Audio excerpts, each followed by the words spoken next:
عليكم السلام أحبتي، أهلا وسهلا بكم في برنامجكم لحظات قرآنية، وهذه هي الحلقة رقم 1105. وفي الحلقة السابقة تحدثنا بقى عن أن الخلفاء الفاسقين قتالهم في سبيل الشيطان عكس القتال في سبيل الله جل وعلا الموجود، يعني المشرع في القرآن الكريم. وإن الجماعة الخلفاء الفاسقين بدأوا بالتطبيق، يعني طبقوا شريعة الشيطان بالدم وبالسلب وبالنهب وبالاغتصاب وبالاسترقاق. وما كانش طبعا ايامها حد فاضي يقعد يعمل قوانين ويعمل فقه. اللي حدث بعد كده، بعد لما اقيمت دول بقى شيطانيه، يعني في عهد ابو بكر وعمر وعثمان وعلي، وبين الدوله الامويه والدوله العباسيه، فابتدى في الدوله العباسيه بقى يعني دخلوا في نوع من الحضاره وابتدوا يعملوا حاجات، فابتدى بقى التشريع الشيطاني لدولة الخلافة. فده بقى احنا بنتحدث هنا عن القتال في شريعة المحمديين. يبقى الجماعة الخلفاء الفاسقين اللي سبقوا المسموهم الراشدين، والذين تحولوا ب يعني بقتالهم الشيطاني إلى آلهة، بعد كده أصبحوا آلهة في العصور التالية وحتى الآن. فكتب الفقه تأييدا وتشريعا شيطانيا لما أحدثه الخلفاء الفاسقون. طبعا الناس بترتعب لما أقول أبو بكر الزنديق. ليه؟ لأن أبو بكر عندهم إله. لما عمر بن الخطاب، يا نهار مش فاهم، ده عمر بن الخطاب عندهم ده هو أحسن من النبي، ده هو الوحي كان بينزل على لسانه أو بسبب مواقف.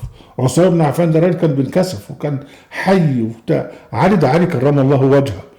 يعني تحول أولئك الخلفاء الزنادقة الكفرة إلى آلهة، لأن هو نشأ عن الفتوحات تكوين أديان أرضية. هذه الأديان الأرضية نوعين، أهم شيء نوعين فيها سنة اللي هم بيقدسوا الأربعة الخلفاء اللي هم الفاسقين دول، وبين شيعة بيقول لك لا إحنا عندنا علي فقط ونواليه ونتبرأ بقى من أبو بكر وعمر وعثمان وعائشة ومعاوية وطلحة والزبير وأبو هريرة إلى آخره. المهم، في العصر العباسي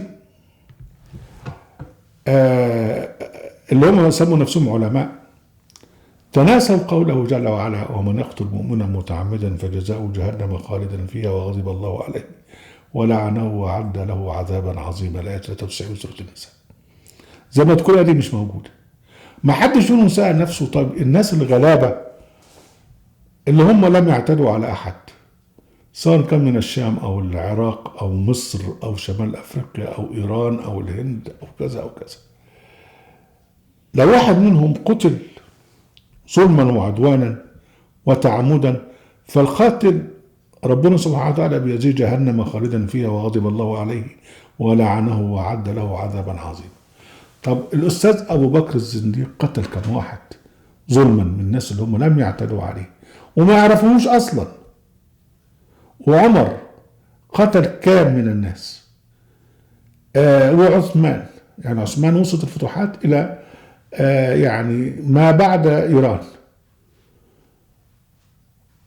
وبعدين بعد كده معاوية وصلت الفتوحات بقى يعني في الدولة الأموية إلى جنوب فرنسا وإلى حدود الصين والهند.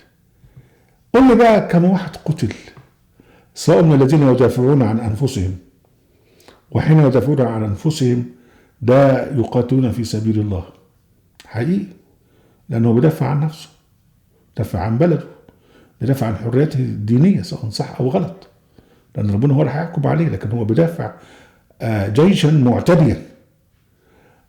طيب، وغير بقى الناس الغلابة اللي هم قتلوا بقى في السكة. يعني إذا كان قتل واحد مؤمن متعمدا جزاؤه جهنم خالدا فيها وغضب الله عليه ولعنه وأعد له عذابا عظيما، فما بالك بقتل حوالي 1,000,000 واحد؟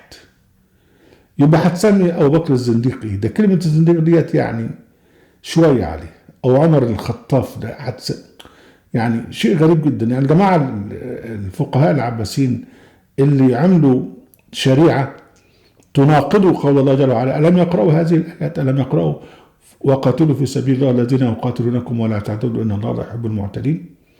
ألم يقرأوا القرآن؟ طبعا هم لم يقرأوا القرآن، هم نبذوا القرآن الكريم وراحوا مطلعين حاجات جديدة بقى، حاجات جديدة تمشي مع الدين بتاعهم الأرض.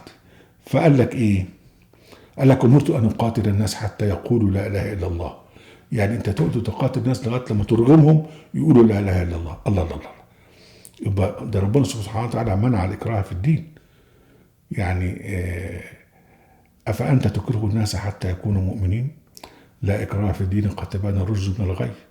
الله، ده ربنا سبحانه وتعالى حرم البغي. إن الله يأمر بالعدل. هل من العدل أن تعتدي على الناس لما يعتدوا عليك؟ والإحسان وإيتاء ذي القربى، وينهى عن الفحشاء والمنكر والبغي. أنت بتبغي على الناس ديت. هو مش قرأوا الآيات دي؟ الله، إيه الوضع يا إخوانا؟ لما ربنا سبحانه وتعالى يقول إنما حرم ربي الفواحش ما ظهر منها وما بطن والإثم والبغي بغير الحق. مش قرأوا هذا؟ لا، هم قرأوا لكن كفروا به، لأن ربنا سبحانه وتعالى يقول قل إنما حرم ربي الفواحش ما ظهر منها وما بطن والإثم والبغي بغير الحق وأن تشركوا بالله ما لم ينزل به سلطانا. هم أشركوا بالله وعملوا أبو بكر وعمر وعثمان وعلي عملوهم آلهة. وأن تقولوا على الله ما لا تعلمون، ده اللي عملوه بالظبط لما جم واخترعوا أحاديث كذابة أمرت أن أقاتل الناس إلى آخره. الله، طب والقرآن؟ راحوا جايين مغيرين في تشريعات القرآن. بمعنى إيه؟ ربنا سبحانه وتعالى بيقول وقاتلوا في سبيل الله الذين يقاتلونكم ولا تعتدوا. يعني قاتلوا ده الأمر، هذا الأمر يكون خاضعا للقاعدة.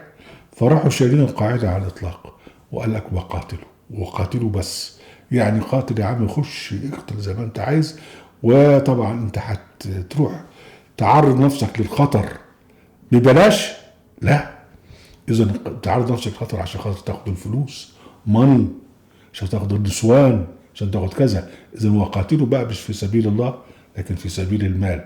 يعني مش في سبيل المال لكن في سبيل الشيطان. الذين كفروا يقاتلون في سبيل الشيطان.